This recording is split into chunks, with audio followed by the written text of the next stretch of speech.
Hello everyone, welcome back. Today we will discuss physics. ठीक है, chemistry के सारे चैप्टर मैंने करवा दिए हैं, पूरे कंप्लीट है, तो उनको एक बार पूरा अच्छे से देख लेना। उनमें जो भी रिएक्शन या कलर सारा बताया है। अब हम फिज़िक्स स्टार्ट करते हैं।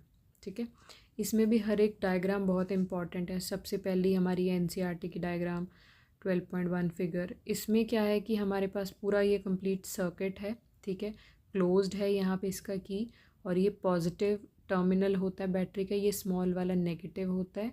तो पॉजिटिव टू नेगेटिव की तरफ हमारा करंट फ्लो करता है, ये हमेशा याद रखना है। बैटरी का ये बड़ा टर्मिनल, ये स्मॉल, ये वाला बड़ा, ये छोटा टर्मिनल, ये नेगेटिव, ये पॉजिटिव। करंट हमेशा पॉजिटिव से स्टार्ट होगा टुवर्ड्स नेगेटिव। ठीक है, तो इसमें compass needle is deflected on passing electric current through metallic conductor. ठीक है, तो यहाँ से जब हमारा करंट पास होगा, तो अगर उसके पास हमने ये कंपस रखी है, ठीक है, तो उसमें कुछ ना कुछ डिफ्लेक्शन आती है। तब हमें ये पता चलता है कि जब करंट पास होता है तो उसके पास जो भी मैग्नेटिक फील्ड है वो प्रोड्यूस होता है। ये हम ट्रांसफॉर्मर की एग्जांपल भी ले सकते हैं कि उसमें से वाइब्रेशन की थोड़ी आवाज़ आती है ना, वो इसीलिए आती है क्योंकि वहाँ पे करंट की वजह से क्या प्रोड्यूस होता है, मैग्नेटिक फील्ड। ठीक है, तो इसमें भी ये ध्यान रखना, ये क्वेश्चन भी आ जाता है कि करंट कैरिंग कंडक्टर है, जब इलेक्ट्रिसिटी पास होगी तब हमारा क्या प्रोड्यूस होता है, यहाँ पे मैग्नेटिक इफ़ेक्ट।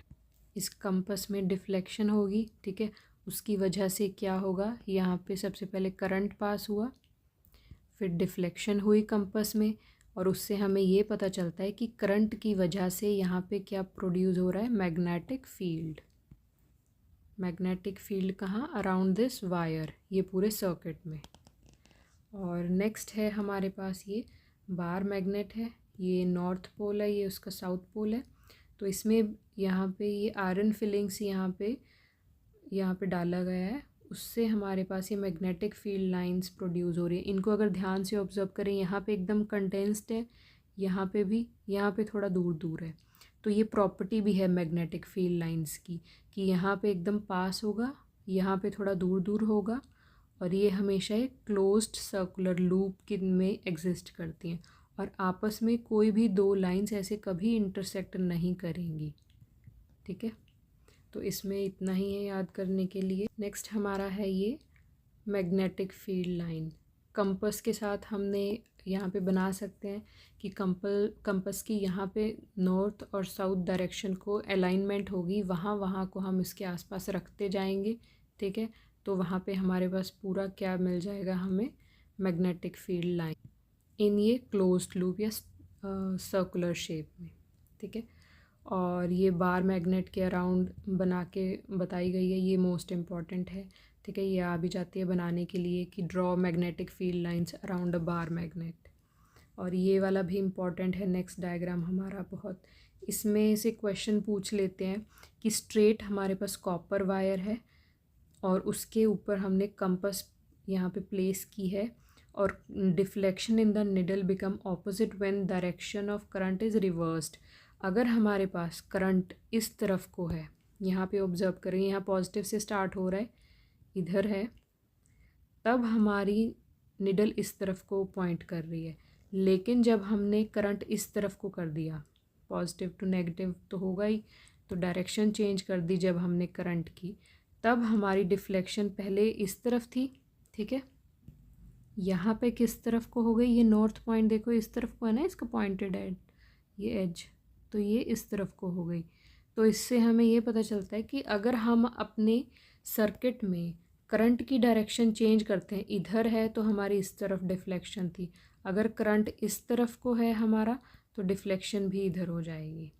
तो इससे क्या होता है कि जब हम करंट की डायरेक्शन चेंज करते हैं तो हमारी मैग्नेटिक फील्ड की डायरेक्शन भी क्या होगी, चेंज होगी। ठीक है, ये याद रखना है। नेक्स्ट हमारा ये राइट हैंड थंब रूल। इसमें ये जो हमारा थंब है वो करंट की डायरेक्शन की तरफ पॉइंट करता है, और मैग्नेटिक फील्ड हमारा ये फिंगर्स जिस साइड में रैप करते हैं उस तरफ होता है।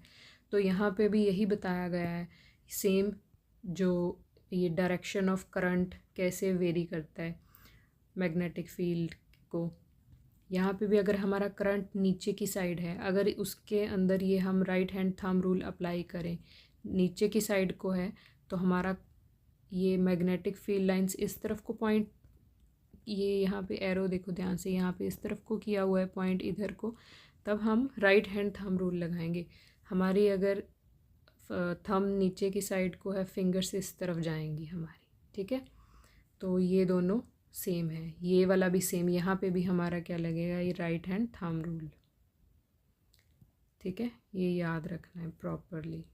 इसमें डायग्राम एज सच नहीं आता, इसमें हमसे ये क्वेश्चन पूछ लेते हैं, या फिर डायरेक्ट ये लिख देते हैं कि राइट हैंड थंब रूल, इसको एक्सप्लेन करो। ये भी हमारा करंट नीचे है, तो हमारी ये फील्ड लाइंस इधर होंगी, ये याद रखनी है, ठीक है। नेक्स्ट हमारा है इसके बाद मैग्नेटिक फील्ड लाइंस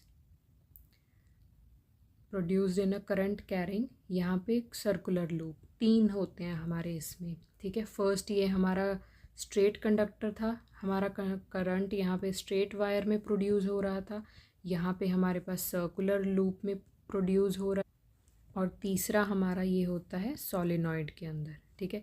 ये थर्ड हो गया हमारा, ये सेकंड हो गया, और ये फर्स्ट हो गया। ये याद रखना है प्रॉपरली कि हमारे पास सिर्फ 3 ही है इस चैप्टर में, कि करंट कहाँ कहाँ प्रोड्यूस होता है, और हमारा उसी के अकॉर्डिंग क्या होगा, हमारा मैग्नेटिक फील्ड लाइंस होंगी। और ये वाले में भी हमारा किससे करंट और मैग्नेटिक फील्ड पता चलता है, यहाँ पे भी हम राइट हैंड थंब रूल लगाते हैं। इसमें क्या होता है कि अगर हमारा करंट, ये पॉजिटिव टर्मिनल है, ये नेगेटिव, यहाँ से अंदर जा रहा है, यहाँ से बाहर आएगा, तो अगर यहाँ पे हम right hand thumb rule apply करेंगे, थंब हमारा इस तरफ पॉइंट करेगा, ठीक है, तो हमारी मैग्नेटिक फील्ड लाइंस इस तरफ पॉइंट, फिंगर्स रैप करके पता कर सकते हैं। यहाँ पे जब हमारा करंट यहाँ से इधर जाएगा लूप में, फिर यहाँ पहुँच जाता है, तब हमारा थंब इस तरफ पॉइंट करेगा और हमारी फिंगर्स इधर को रैप करेंगी, ठीक है। इसको एक बार प्रैक्टिकली करके देखना है, तब ज़्यादा अच्छे से समझ आएगा। ऐसे डायग्राम में थोड़ा सा ये प्रैक्टिकली करना थोड़ा मुश्किल हो जाता है। और यहाँ पे भी हमारा ये करंट कैरिंग सर्कुलर लूप है, सर्कुलर ये कॉइल है ये हमारी, इसमें भी इस तरफ से हमारा पॉजिटिव टर्मिनल है, यहाँ से करंट पास होगा और यहाँ अंदर जाएगा, तो हमारा ये मैग्नेटिक फील्ड लाइंस इस तरफ को प्रोड्यूस होंगी। हाफ वे, इसके आधे रास्ते के बाद हमारी मैग्नेटिक फील्ड लाइंस की डायरेक्शन चेंज हो जाएगी, क्योंकि करंट हमारा अब इस तरफ हो गया है, तो मैग्नेटिक फील्ड लाइंस इस तरफ हो जाएंगी, ठीक है। नेक्स्ट हमारा होता है ये सॉलिनॉइड, ठीक है। इसमें क्या होता है, हमारा ये field lines of magnetic field through and around current carrying solenoid.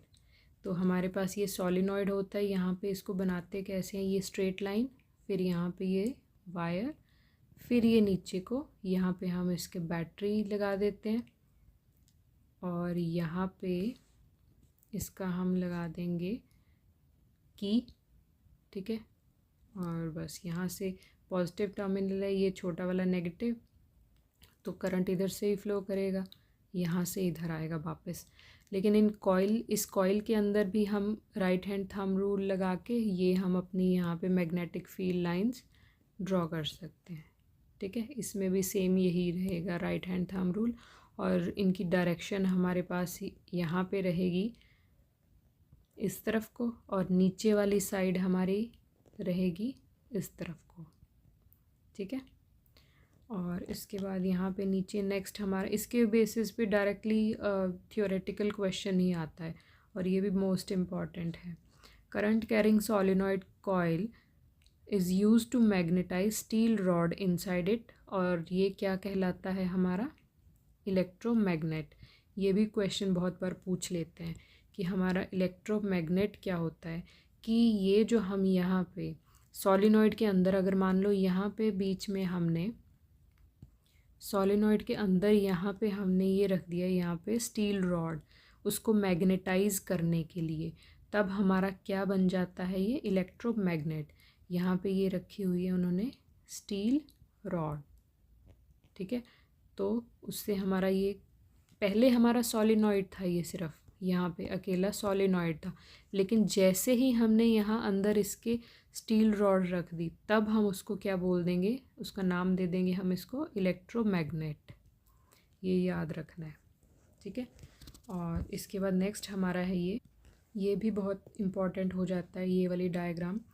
ये इसमें क्या होता है कि हमारे पास ये पूरा सर्किट है, ये वायर यहाँ पे ए बी एक रॉड है, ये पूरा यहाँ पे वायर के साथ ये वाली ए बी हमारे पास ये मटेरियल अटैच्ड है यहाँ पे ये वाला, ठीक है। अगर उसके पास हम मैग्नेट लेके आते हैं, इस ए बी हमारी जो रॉड है करंट कैरिंग, इसमें से करंट पास हो रहा है ये ए बी में से, और उसके पास अगर हम मैग्नेट लेके आएंगे तो इसकी मूवमेंट होगी, और उस मूवमेंट से हमारे को मतलब हमें क्या पता चलता है कि इसके अंदर एक फोर्स एग्जर्ट होती है, ठीक है।